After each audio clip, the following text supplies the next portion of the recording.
नमस्कार, मी केदार घाटगे. बी न्यूजच्या ग्रामीण वार्तापत्रामध्ये आपलं स्वागत. पाहूया आठवडाभरातील काही घडामोडी.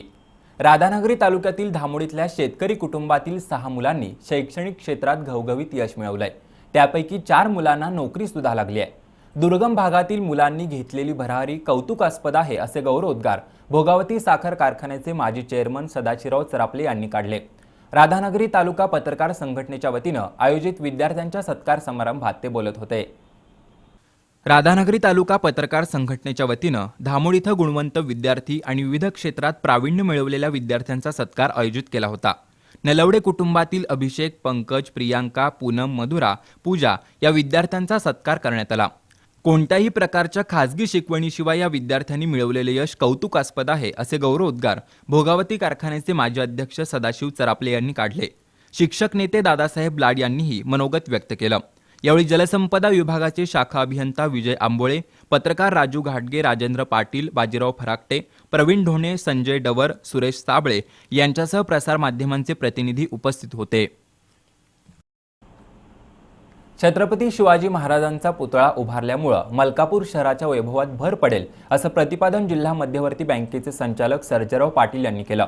मलकापूर इथं पुतळ्याच्या चौथऱ्याच्या भूमिपूजन प्रसंगी ते बोलत होते. मलकापूर नगर परिषदेच्या वतीनं शहरातील सुभाष चौकात छत्रपती शिवाजी महाराजांचा पुतळा उभारण्यात येणार आहे. या पुतळ्याच्या चौथऱ्याचं भूमिपूजन विधिवत करण्यात आलं. छत्रपती शिवाजी महाराजांचा पुतळा मलकापूर शहराच्या वैभवात भर घालेल आणि नव्या पिढीसाठी प्रेरणा देईल असं प्रतिपादन जिल्हा मध्यवर्ती बँकेचे संचालक सर्जेराव पाटील यांनी केलं. या प्रसंगी नगराध्यक्ष अमोल केसरकर, उपनगराध्यक्ष प्रवीण प्रभावळकर, नगरसेवक दिलीप पाटील यांनी मनोगत व्यक्त केली. यावेळी आबा देशपांडे, रवी जोशी, अमर खोत, बाबासाहेब पाटील, सुहास पाटील, भारत गांधी, नगरसेविका माया पाटील यांच्यासह शिवप्रेमी उपस्थित होते. राधानगरी तालुक्यातील कौलव इथल्या एका शेतकऱ्यानं आपल्या ट्रॅक्टरवर अनोखं प्रेम व्यक्त केलंय. पूजा अर्चा आणि केक कापून आपल्या ट्रॅक्टरचा वाढदिवस साजरा केला आहे. राधानगरी तालुक्यातील कौलव इथले प्रगतशील शेतकरी कृष्णात धोंडीराम पाटील यांनी 40 वर्षांपूर्वी ट्रॅक्टर खरेदी केला. या ट्रॅक्टरमुळे आपल्याला आर्थिक स्थैर्य मिळाल्याचं कृष्णात पाटील यांचं म्हणणं आहे. त्यामुळे कृष्णात पाटील यांनी ट्रॅक्टरवर जीवापाड प्रेम केलं. या ट्रॅक्टरचा वाढदिवसही पाटील यांनी मोठ्या उत्साहात साजरा केला. ट्रॅक्टरची पूजा अर्चा करून केक कापण्यात आला. शेतकऱ्याचा मित्र असणाऱ्या ट्रॅक्टरवर अशा पद्धतीनं जीव लावणाऱ्या कृष्णात पाटील या शेतकऱ्याची परिसरात चर्चा होतीये. रानभाजी महोत्सवाच्या निमित्तानं निसर्गाच्या कुशीत लपलेल्या आणि आरोग्यासाठी लाभदायी असलेल्या रानभाज्यांची ओळख झाली असं प्रतिपादन शाहूवाडीचे तहसीलदार गुरु बिराजदार यांनी केलं. येळाणे इथं आयोजित रानभाजी महोत्सवाच्या उद्घाटन प्रसंगी ते बोलत होते. कृषी विभाग आणि आत्मा प्रकल्पाच्या वतीनं शाहूवाडी तालुक्यातील येळाणे इथं रानभाजी महोत्सव आयोजित करण्यात आला होता. या महोत्सवाचं उद्घाटन तहसीलदार गुरु बिराजदार, सभापती विजय खोत आणि गटविकास अधिकारी अनिल वाघमारे यांच्या हस्ते झालं. या महोत्सवाच्या निमित्तानं विविध प्रकारच्या रानभाज्यांची ओळख नागरिकांना झाली आणि त्याचा आस्वादही घेता आला. या प्रसंगी तालुका कृषी अधिकारी अभिजित धेडे, कृषी पर्यवेक्षक A B. Patil, L N. Chougule, A B. Kashit, R B. Patil, Sachin Kamble, Shivaji Kashit यांच्यासह मान्यवर उपस्थित होते. गोशिमा आणि सिद्धिविनायक नर्सिंग होम यांच्या संयुक्त विद्यमानं कोविड प्रतिबंधक लसीकरण शिबिर आयोजित करण्यात आलं होतं. गोकुळ शिरगाव औद्योगिक वसाहतीमधील 18 वर्षांवरील उद्योजक, कामगार आणि त्यांच्या कुटुंबातील सदस्यांचं लसीकरण करण्यात आलं. गोशिमा आणि सिद्धिविनायक नर्सिंग होमच्या वतीनं गोकुळ शिरगाव इथं कोविड प्रतिबंधक लसीकरण शिबिर घेण्यात आलं. आमदार चंद्रकांत जाधव यांच्या हस्ते या शिबिराचं उद्घाटन झालं. गोशिमाचे अध्यक्ष श्रीकांत पोतनीस, उपाध्यक्ष मोहन पंडितराव, नितीनचंद्र दळवाई, दीपक चोरगे आणि अजित आजरी यांची प्रमुख उपस्थिती होती. कामगार आणि उद्योजकांच्या सुरक्षेसाठी कोविड प्रतिबंधात्मक लसीकरण अत्यंत महत्त्वाचं आहे. सिद्धिविनायक नर्सिंग होमनं माफक दरात कोविशिल्ड लस उपलब्ध करून दिल्याचं आमदार चंद्रकांत जाधव यांनी सांगितलं. श्रीकांत पोतनीस, मोहन पंडितराव आणि डॉक्टर संदीप पाटील यांनी मनोगत व्यक्त केली. याप्रसंगी सुनील शेळके, रणजित पाटील, स्वरूप कदम, प्रसाद गुळवणी, संजय देशिंगे यांच्यासह उद्योजक आणि सिद्धिविनायक नर्सिंग होमचे वैद्यकीय अधिकारी उपस्थित होते. वार्तापत्रामध्ये घेऊ एक छोटीशी विश्रांती.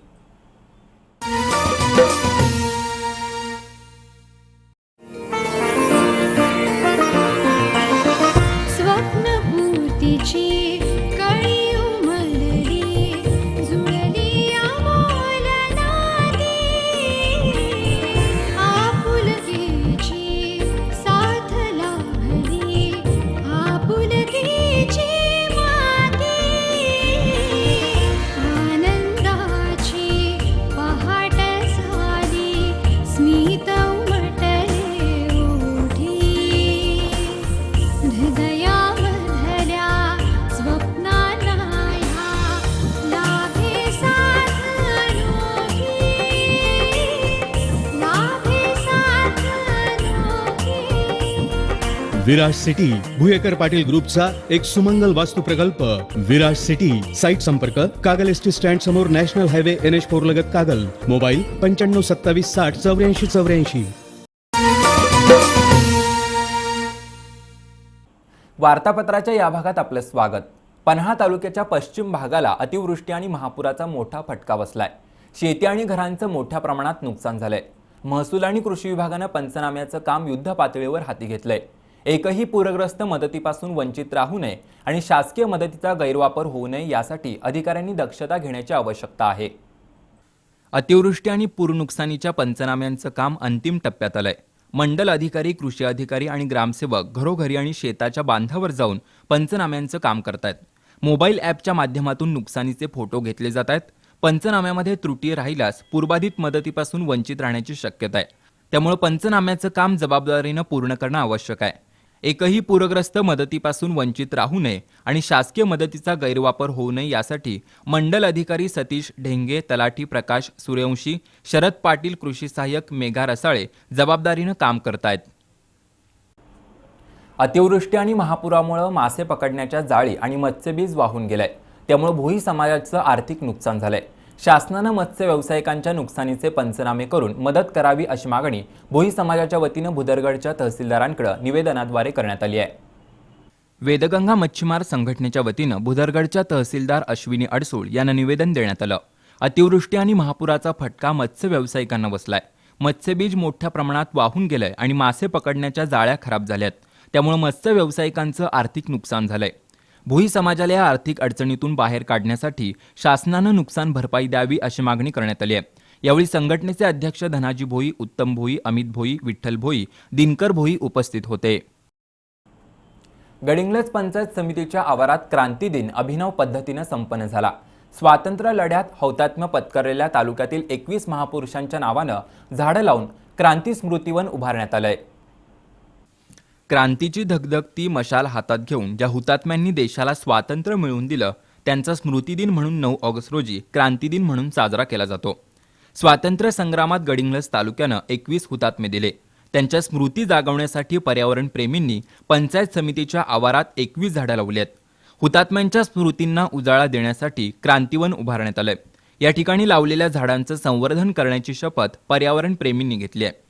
या प्रसंगी पंचायत समितीच्या सभापती रुपाली कांबळे, गटविकास अधिकारी शरद मगर, विद्याधर गुरबे, पर्यावरण प्रेमी अनंत पाटील, अनंत गजगेश्वर, दिग्विजय कुराडे यांच्यासह पर्यावरण प्रेमी उपस्थित होते. संकटात सापडलेल्या नागरिकांना मदत करणं हीच खरी ईश्वर सेवा आहे असं प्रतिपादन इंटरनॅशनल ह्युमन राईट काउन्सिलचे आनंद आचार्य यांनी केलं. करवीर तालुक्यातील वळवडे इथं पूरग्रस्तांना मदत वाटप प्रसंगी ते बोलत होते. करवीर तालुक्यातील वळवडे इथल्या पूरग्रस्तांना सत्यमार्ग जीवन ट्रस्ट आणि अंबरनाथ इथल्या जीजस लाईफ फाउंडेशनच्या वतीनं मदत देण्यात आली. मसिहा सेनेचे जिल्हाध्यक्ष कुमार गुरबानी, गांधीनगरचे सहाय्यक पोलीस निरीक्षक दीपक भांडवलकर, सरपंच अनिल पंढरे, आनंद आचार्य यांच्या उपस्थितीत साहित्य वाटप करण्यात आलं. पेठवडगाव, शिरोलीसह कोल्हापूर शहरातील पूरबाधित कुटुंबियांना धान्याचं किट, कपडे, औषधं, फळं, ज्यूस पॅकेट असं साहित्य मोफत देण्यात आलं. याप्रसंगी जीजस फाउंडेशनचे अध्यक्ष जॉन्सन इब्नेजर, अजय कामत, राजन पलानी, अगस्ती बेंजामिन, आनंद मंडल, बारना बॉस, परवेश डॅनियल, दिनेश पवन, गौरव विजय उपस्थित होते. महाराष्ट्राची ग्रामीण परंपरा असलेली बैलगाडी शर्यत पुन्हा सुरू करावी अशी मागणी चंदगड तालुका बैलगाडी शर्यत संघटनेच्या वतीनं करण्यात आली आहे. मागणीचे निवेदन चंदगडचे तहसीलदार विनोद रणवरे यांना देण्यात आलं. चंदगड तालुका बैलगाडी शर्यत संघटनेच्या वतीनं तहसीलदार विनोद रणवरे यांना निवेदन देण्यात आलं. ग्रामीण महाराष्ट्राची परंपरा असलेल्या बैलगाडी शर्यतीला परवानगी द्यावी अशी मागणी करण्यात आली आहे. आपलं निवेदन महाराष्ट्र शासनाकडे सादर करावं अशी विनंती करण्यात आली आहे. यावेळी संभाजी देसाई, बाबूराव हळदणकर, एकनाथ कांबळे, मनोज राजापूरकर, ज्योतिबा चांदिलकर, मारुती गुरव, तुकाराम पाटील, सुहास वरपे उपस्थित होते. आणखीन काही बातम्यांसह भेटूया वार्तापत्राच्या अखेरच्या भागात.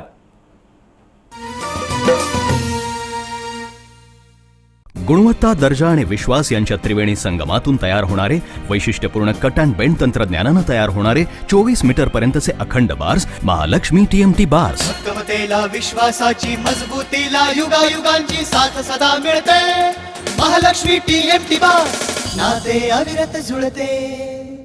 गुणवत्ता, दर्जा आणि विश्वास यांच्या त्रिवेणी संगमातून तयार होणारे वैशिष्ट्यपूर्ण कट अँड बेंड तंत्रज्ञानानं तयार होणारे 24 मीटर पर्यंतचे अखंड बार्स महालक्ष्मी TMT बार्स. उत्तमतेला, विश्वासाची, मजबूतीला युगायुगांची साथ सदा मिळते. महालक्ष्मी TMT बार्स, नाते अविरत जुळते.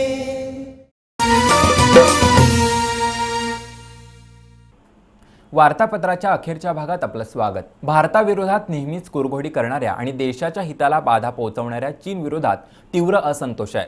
त्यामुळे चीनी वस्तूंना भारतीय बाजारपेठेत प्रवेश देऊ नये अशी मागणी शिवसेनेच्या वतीनं करण्यात आली आहे. व्यापाऱ्यांनी चीनच्या वस्तू आणि उपकरणांची विक्री करू नये अशी अपेक्षा व्यक्त करण्यात आली आहे. करवीर तालुका शिवसेनेच्या वतीनं गांधीनगर परिसरातील व्यापाऱ्यांना निवेदन देण्यात आलं. चीन सातत्यानं भारताविरोधात कारवाया करतोय. भारताच्या संरक्षणाला धोका पोहोचवणाऱ्या चीनला आर्थिकदृष्ट्या आव्हान देणं आवश्यक आहे. त्यासाठी व्यापाऱ्यांनी चीनी वस्तू आणि उपकरणांची विक्री करू नये. त्यामुळे चीनच्या अर्थव्यवस्थेला फटका बसेल, तर दुसऱ्या बाजूला भारतीय वस्तू ग्राहकांपर्यंत पोहोचवल्यास देशाची अर्थव्यवस्था बळकट होईल अशी भूमिका मांडण्यात आली. ग्राहकांनीही चीनी वस्तूंची खरेदी करू नये असं आवाहनही करण्यात आलं. यावेळी करवीर तालुका प्रमुख राजू यादव, दीपक पोपटाणी, वीरेंद्र भोपळे, शिवानंद स्वामी यांच्यासह शिवसैनिक उपस्थित होते. कोरोना महामारी आणि महापुराच्या काळातही माणुसकीचं दर्शन घडवत कोणीही उपाशी राहू नये यासाठी पोलीस दल आणि माणुसकी फाउंडेशननं मदतकार्य मोहीम राबवली. या उपक्रमाला अनेकांनी मदतीचा हातभार लावला. या उपक्रमाच्या माध्यमातून इचलकरंजीकरांनी दातृत्वाचा नवा आदर्श घालून दिलाय असं प्रतिपादन पोलीस उपाधीक्षक बाबूराव महामुनी यांनी केलं. माणुसकी फाउंडेशनच्या मदतकार्याच्या सांगता समारंभात ते बोलत होते. इचलकरंजीतील पोलीस दल आणि माणुसकी फाउंडेशनच्या वतीनं कोरोना महामारी आणि महापुराच्या काळात मिशन संवेदना उपक्रमांतर्गत गरजूंना मोफत जेवण, औषधोपचार सेवा दिली. कोरोनाची तीव्रता कमी झाली असून महापूरही ओसरलाय. त्यामुळे या उपक्रमाची सांगता करण्यात आली. इचलकरंजी स्थानिक गुन्हे अन्वेषण शाखेचे सहाय्यक पोलीस निरीक्षक विकास जाधव आणि फाउंडेशनचे अध्यक्ष रवी जावळे यांनी मिशन संवेदना उपक्रमाचा आढावा घेतला. कोरोनाच्या पहिल्या लाटेत सलग 111 दिवस 2800 लोकांना तर दुसऱ्या लाटेत 104 दिवस 1400 लोकांना 2 वेळचं जेवण दिलं. इचलकरंजीतील दानशूर व्यक्तींच्या सहकार्यामुळे हा उपक्रम यशस्वी झाल्याचं त्यांनी सांगितलं. फाउंडेशनचे अध्यक्ष रवी जावळे, आचारी, गरजूंना जेवण वाटप करणाऱ्या 10 पथकातील स्वयंसेवक आणि पोलीस कर्मचाऱ्यांचा पोलीस उपाधीक्षक बाबूराव महामुनी यांच्या हस्ते सत्कार करण्यात आला. याप्रसंगी डॉक्टर प्रदीप पाटील, प्रथमेश इंदुलकर, प्रवीण केरले, प्राध्यापक युवराज मोहिते यांच्यासह अन्य मान्यवर उपस्थित होते. जमियत उलमा ए हिंद संघटनेच्या वतीनं कोल्हापूर जिल्ह्यातील पूरग्रस्तांना मोफत धान्य किट वितरित करण्यात आलं. सुमारे 5000 पूरबाधित कुटुंबियांना या उपक्रमाचा लाभ मिळाला. अतिवृष्टी आणि महापुराची झळ कोल्हापूर जिल्ह्यात अनेक कुटुंबांना बसली. घरामध्ये पाणी शिरल्यानं अन्नधान्याची नासाडी झाली. शिवाय प्रापंचिक साहित्याचंही मोठं नुकसान झालं. नुकसानग्रस्तांच्या मदतीसाठी अनेक सेवाभावी संस्था पुढे आल्यात. जमियत उलमा ए हिंद या संघटनेच्या वतीनं जिल्ह्यातील 5000 कुटुंबियांना जीवनावश्यक वस्तूंचं किट मोफत देण्यात आलं. नगराध्यक्ष अरुण जानवेकर यांच्या हस्ते किट वाटप करण्यात आलं. रामराव इंगवले हायस्कूलमध्ये हा कार्यक्रम पार पडला. याप्रसंगी संघटनेचे राष्ट्रीय अध्यक्ष मौलाना मेहबूब मदनी, हाफिज नदीम, इरफान खान कासमी, मौलाना नाईकवडे, इम्तियाज पन्हाळकर, जुबेर सरजेखान उपस्थित होते.